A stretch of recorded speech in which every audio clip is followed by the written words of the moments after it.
Bismillahirrahmanirrahim. Dans ce cours, Inch'Allah Ta'ala, on va voir la durée du cycle d'une femme et ce qui est interdit à cette femme. La femme qui est indisposée,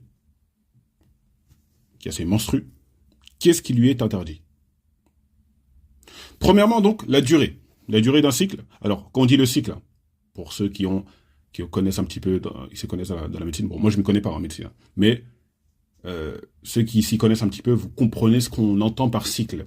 C'est un abus de langage. Le cycle, ça dure une trentaine de jours, en réalité. Mais quand on parle du cycle, on parle de l'écoulement, quand il y a l'écoulement du sang. Donc, voilà. Comprenez, quand on parle de cycle, les gens comprennent comme cela. Les gens comprennent comme cela. Quand on dit le cycle, on parle de l'écoulement du sang. Mohim. Donc, la durée du cycle va dépendre d'une femme à l'autre. Ça va dépendre. Certaines femmes, ça va être 5 jours. D'autres, ça va être 9. D'autres, ça va être 7. D'autres, ça va être au début du mois. D'autres, ça va être à la fin du mois. Mohim, ça va dépendre. Même, il se peut que même certaines, elles n'aient pas leur menstru du tout. C'est pas parce que s'il y avait un décalage ou quoi ou qu'est-ce. Non, c'est parce que elle n'a pas eu ses menstrues ce mois-là, ce mois-ci. Et c'est pas parce qu'elle est enceinte. C'est parce qu'elle n'a pas eu ses menstrues tout simplement. Et ceci nous amène à une autre question. Est-il possible que la femme qui ait ses menstrues, qui soit enceinte, ait ses menstrues? Est-ce que c'est possible? L'avis le plus juste, wallahu a'lam, comme Cheikh al-Islam Ibn Taymiyyah rahimahullah, il a dit, c'est que c'est possible. On n'a pas de preuve que ce n'est pas possible. C'est possible. Bal al-waqi' yashhad bidhalik. On l'a vu. On l'a vu, c'est possible qu'une femme qui soit enceinte ait ses menstrues. Ça a été vu. Comprenez bien, on rappelle ça, on l'avait dit dans le cours précédent, mais comprenez bien que toutes les masaïl que l'on va voir, tous les sujets que l'on va voir, toutes les questions que l'on va traiter concernant al-hayd al-nifas, concernant les menstrues et les lochis, c'est par rapport à cet écoulement de sang. Il y a cet écoulement de sang, je suis concerné. Il n'y a pas cet écoulement de sang, je suis plus concerné. Je ne suis plus concerné. Ou je ne suis pas concerné. Pour la durée, même si certains savants ont cité des jours, 6 jours, 7 jours, Wallahu a'lam, il n'y a pas de preuve. Ça dépend d'une femme à l'autre. Ça dépend d'une femme à l'autre. Si elle ne sait pas, elle ne sait plus faire la différence, ça arrive après la grossesse. Elle ne sait plus faire la différence. Ou, parce que certaines, elles prennent un moyen de contraception. Ça, Inch'Allah ta'ala, à la fin, on en parlera. Est-ce que c'est légiféré ou pas? Est-ce que c'est légiféré ou pas? Donc, il se peut que son cycle soit plus ou moins déréglé. Elle ne sait plus quand est-ce que c'est, etc. Elle, tant qu'elle n'a pas vu ce sang, avec ces caractéristiques-là, elle n'arrête pas la prière. Comme le Malik, rahimahullah, il a cité, concernant la femme qui ne connaît plus son cycle. Qui ne connaît plus son cycle. Wallahu a'lam. Et le hadith qui a été rapporté de Fatima bint Abi Hubaysh, ou bint Jahsh plutôt, Fatima bint Jahsh, radiyallahu anha. Le hadith, Ibn Rajab et d'autres savants, ils l'ont da'af, ils l'ont rendu faible. Donc Allahu a'lam, la yasih, il n'est pas authentique. Wallahu a'lam. Donc, pour répondre à la question, pour la durée, il n'y a pas de preuve. Il n'y a pas de preuve concernant la durée. Donc ça dépend d'une femme à l'autre. Certaines, comme on a dit, c'est 6 jours, d'autres 7, d'autres 8. Le plus important, c'est quoi? C'est que lorsque cet écoulement de sang, il survient, la personne, elle arrête ce qu'elle doit arrêter. Dès que cet écoulement de sang survient, avec ses caractéristiques, la femme, elle arrête ce qu'elle doit arrêter. Une fois que ça s'arrête, elle fait le rousl. Bien sûr, elle s'assure que c'est bien arrêté, parce que ça peut s'arrêter et après reprendre. Et ça peut s'arrêter et reprendre. Ou ça peut être, voilà, ce mois-ci, c'était un écoulement abondant. Il y a eu beaucoup de sang qui a coulé. Et le mois d'après, il n'y a pas grand-chose. Il n'y a pas grand-chose. Elle sait que c'est pendant son cycle, mais il n'y a pas grand-chose. Dans ce cas-là, elle fait comme si c'était ses menstrues. Elle sait que c'est dans son cycle, et il y a quelque chose qui est sorti, cet écoulement qui est sorti. Et des fois, ça s'arrête un petit peu, et voilà, il n'y a pas grand-chose. Elle fait comme si c'était ses menstrues. Dans le cas où ça, un petit écoulement comme ça, là, brun, voilà, comme ça arrive en dehors du cycle habituel, elle ne prend pas en compte. C'est pas ses menstrues. Suivez bien, hein. Suivez bien. Al-Muhim. Comprendre que la durée, si on revient sur notre question, la durée n'est pas déterminée par une preuve. Ça dépend d'une femme à une autre. Maintenant, ce qui est interdit à l'indisposée. L'indisposée, celle qui a ses menstrues. Qu'est-ce qui lui est interdit? Par exemple, celle qui a les lochis. Qu'est-ce qui lui est interdit? Premièrement, la prière et le jeûne. La prière et le jeûne. C'est pour ça que c'est important de connaître ces règles-là. La femme, elle n'a pas le droit de prier dans ces moments-là. C'est interdit, c'est haram. Bel, c'est min af'al ash-shayatin. Les sorciers, ils font ça, les sorcières.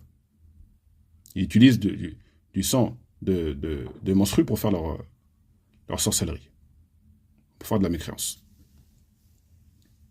On fait attention à ne pas les imiter dans cela. La preuve que la prière et le jeûne sont interdits. Hadith Abi Sa'id al-Khudri radiyallahu anhu. Le prophète sallallahu alayhi wa sallam, il informe les femmes qu'elles sont diminuées dans leur religion. Diminuées dans leur religion. Les femmes, elles ont demandé, elles ont posé la question, elles n'ont pas renié, hein, elles n'ont pas renié, mais juste elles ont demandé la question, en quoi on est diminué? En quoi nous sommes diminués dans notre religion? قال صلى الله عليه وسلم أليس إذا حاضت لم تصلي ولم تصم. N'est-ce pas que la femme, lorsqu'elle a ses indispositions, lorsqu'elle est en état de menstru, ni elle ne prie, ni elle ne jeûne? قلنا بلى. Elles ont dit نعم. Elles ont dit oui, c'est vrai. قال ذلك من نقصان دينها. من نقصان دينها. Donc c'est ça là, qui fait partie de ça, qui compose son manquement dans la religion. Cette diminution de la religion. Alors attention, la femme elle a un manquement par rapport à l'homme dans sa religion par rapport à ça. Mais ça ne veut pas dire que la femme ne peut pas être plus forte religieusement qu'un homme. Aïcha radiyallahu anha, qui peut prétendre être plus forte qu'elle dans la religion? C'est une femme. Et elle a forcément, alors pas forcément, mais peut-être prié moins de prières qu'un musulman qui a un certain âge. Mais elle est meilleure que lui. Elle est meilleure que lui, de par son rang. Donc, on peut être diminué dans un point, mais dans la globalité, on est plus fort. On peut être diminué dans un point, et dans la globalité, on est plus fort. D'accord? Et attention, hein, là, on n'est pas en train de dire ça par rapport à la da'wa, parce qu'il y a une da'wa en ce moment-là, en gros, par rapport aux femmes, que voilà, les femmes, l'islam donne le droit aux femmes, regardez, l'islam, il dit que les femmes, elles peuvent être meilleures. Non. Nous, ce qui nous intéresse, c'est l'agrément d'Allah Azza wa Jal. L'agrément d'Allah Azza wa Jal. On dit ça parce que c'est la vérité. On ne dit pas, surtout pas cela, parce qu'on a peur de quelqu'un. Parce qu'on a une pression, parce que quoi, au cas cela, abadan. Alhamdulillah. Donc, comprenez bien que c'est possible que la femme soit meilleure que l'homme, bien qu'elle ait cette diminution dans sa religion. هناك حديث معاذة بنت عبد الله قالت سألت عائشة رضي الله عنها فقلت ما بال الحائض تقضي الصوم ولا تقضي الصلاة. Mu'adha bint Abdillah rahmatullahi alayha, elle a demandé à Aïcha, elle a posé une question. Elle a dit, dans le sens, comment ça se fait que la femme qui a ses menstrues, elle rattrape ses jours de jeûne, elle ne rattrape pas ses prières? On peut se poser la question. La prière, c'est le deuxième pilier de l'islam. Comment ça se fait qu'elle ne rattrape pas la prière, alors que c'est important? La question, vous allez voir, elle ne se pose pas en réalité. Elle ne se pose pas. فقالت أحرورية أنت؟ Est-ce que tu es une harouriya? Aïcha a répondu, est-ce que tu es une harouriya? Al-Harouriya, pour ceux qui ne savent pas qui c'est, ce sont Al-Khawarij. Al-Khawarij qui avaient à l'époque des compagnons. Pas à l'époque du prophète, hein, sallallahu alayhi wa sallam. À l'époque des compagnons, radiallahu anhum. C'est eux qui ont tué Uthman. Ils ont tué Uthman, ils ont combattu Ali ibn Abi Talib, radiallahu anhum. Et ils posaient ce genre de questions. Des questions, la fa'idata fih. Il n'y a pas d'énormes profits. Ça, c'est vrai, parce que là, la question, en réalité, elle n'est pas très utile. Elle n'est pas très utile. C'est pour cela qu'Aïcha a été étonnée. Elle a posé cette question. Elle lui a répondu à sa question par cette question-là. Est-ce que tu es une harouriya? Aïe, min bab al-inkar. Elle a blâmé sa question. Elle a blâmé sa question. Sinon, elle aurait répondu directement. Radiallahu anha. Donc, al-harouriya, Ce sont ceux qui étaient des Khawarij. Le Khawarij, c'est une secte, la première secte qui est apparue, la première secte parmi les sectes qui ont touché la communauté. Et ils sont toujours là. Et vous savez qui c'est. Ils sont très connus. Et c'est eux qui font du mal aujourd'hui le plus à la communauté. Qu'Allah Azza wa Jal nous préserve de leurs égarements. Donc, elle lui pose la question. Aharuriyatun anti. فقلت لا فقلت plutôt لست بحرورية ولكني أسأل. Elle a dit je ne suis pas une harouriya, mais je demande. C'était juste pour savoir. À savoir, hein, que je ne l'ai pas dit. Hein. Mais par exemple, les harouriya, ils ont demandé à un imam, suivez bien, ils ont demandé est-ce qu'on a le droit de tuer une mouche? Une mouche. Est-ce qu'on a le droit de tuer une mouche? Alors qu'ils viennent de tuer Uthman. Ils ont le sang du compagnon du prophète, sallallahu alayhi wa sallam, son beau-fils, qui s'est marié avec deux des filles du prophète, sallallahu alayhi wa sallam, qui a été promis au paradis. Vous avez son sang dans les mains et vous demandez si vous pouvez tuer une mouche. C'est pour cela qu'elle a demandé ça à Aïcha. C'est pour cela qu'elle a demandé cela. Parce qu'il pose des questions comme ça.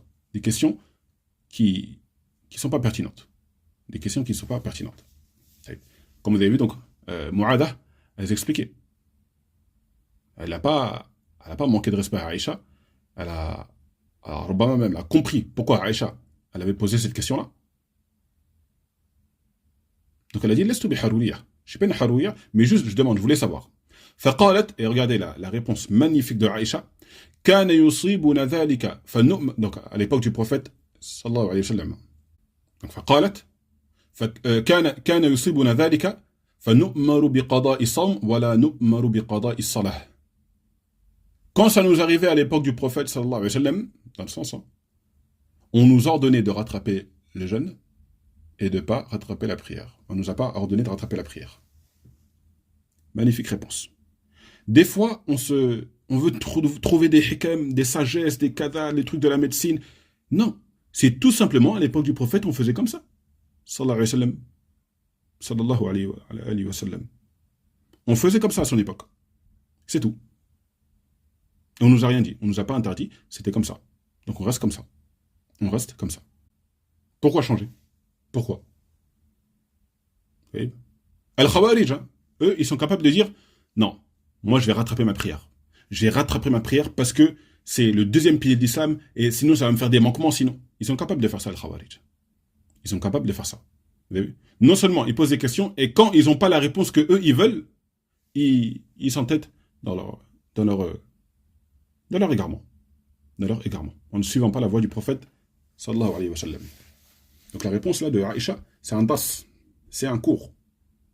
On faisait ça à l'époque du prophète, sallallahu alayhi wa sallam. C'était comme ça. Pourquoi changer? Pourquoi changer? Al-Muhim. Donc on a vu que le jeûne et la prière, c'était interdit pour celle qui est indisposée. Et donc elle rattrape le jeûne et pas la prière. Et on se permet de rajouter quelque chose, c'est que celui qui pense bien. Maintenant, une femme, elle a 6 jours. Voilà. 6 jours où elle ne fait pas la prière, où elle ne jeûne pas. 6 jours, pendant 6 jours, elle a ses menstrues. Ça va lui faire combien de prières à rattraper? 30. 30 prières. Si c'est 10 jours, ça fait 50. Elle va les rattraper comment ces prières-là? Ça va être difficile. Ça va être une mashaqqa. Donc la femme, elle doit remercier Allah Azza wa Jal qui a fait de sa religion une religion parfaite. Il n'y a pas de difficulté. Il n'y a pas de difficulté. Allah nous facilite à appliquer sa religion. Troisième chose qui est interdite, at-tawaf, le fait de faire le tour de la Kaaba. Le hadith, la preuve de cela, c'est le hadith d'Aïcha radhiyallahu anha, où elle ne pouvait pas faire le hajj du fait qu'elle était en état de menstru. Donc le prophète, il lui a dit « If'ali ma yaf'alu al-hajj غير ألا تطوفي بالبيت. غير نعم c'est ça نعم. الحفظ. Mémorisez les ahadiths. Je vais référer de toute façon à la fin. Je réécouterai le cours, mais normalement c'est ça. Donc, le prophète sallallahu alayhi wa sallam, il a dit à Aïcha radhiyallahu anha qu'elle devait faire tout ce que le hajj il a fait, il fait. Donc sa'i, aller à Arafah et d'autres choses. sauf at-tawaf. Ça, elle ne le fait pas. Ça, elle ne le fait pas. Ça nous montre que at-tawaf, on doit avoir les ablutions. On doit avoir les ablutions. Allahu a'lam. Dernière chose, le fait que son mari la visite de son conjoint, que son conjoint visite cet endroit de cette femme. Vous avez compris maintenant. Vous avez compris maintenant. Ça, c'est interdit. Et on doit craindre Allah Azza wa Jalla. Dans ce moment-là, à ce moment-là, lorsqu'un homme se retrouve avec son épouse, il n'y a que Allah Azza wa Jalla qui les voit. Il n'y a qu'Allah Azza wa Jalla qui les voit. Donc les gens, ils doivent craindre Allah Azza wa Jalla. Personne ne sait ce que vous faites. Personne ne sait ce que vous faites. Ça, c'est celui qui craint Allah Azza wa Jalla à ce moment-là, il est récompensé. À chaque fois que la personne elle visite son épouse de façon légiférée, il est récompensé. Bon. Qu'Allah Azza wa Jalla nous accorde la réussite. Alhamdulillah.